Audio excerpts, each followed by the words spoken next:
Ituturo ko naman sa inyo ngayon kung paano mag-deposit sa COL financial account natin para makapag-invest tayo sa stock market.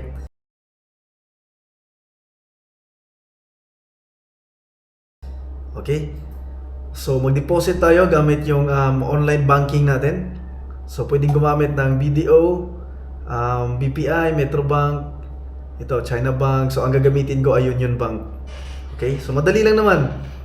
Pupunta lang tayo sa bills payment, tapos mag-send tayo ng payment papunta dito sa, ito yung biller name. Ito yung policy number o reference. So, tingnan natin.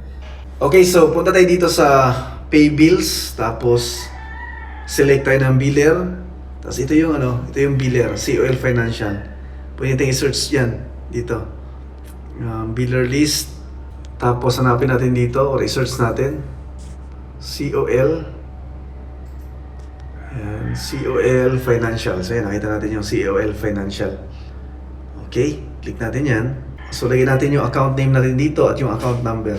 So next, amount, magkano yung gusto nyo i-deposit. So maglalagay ako ng 100k. So 50,000 pala yung limit bawat transaction. So 50k lang muna. Okay, click natin ang next. Okay, screenshot natin. So tingnan natin, payment successful.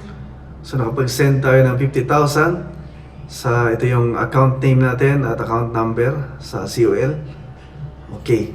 So, mag-send ako ulit para maging 100k na yung ko.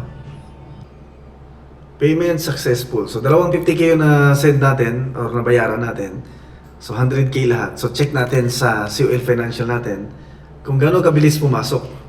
So, ito naka-trade, no? Ito na yung portfolio natin. Makita natin, 100,892 pesos na.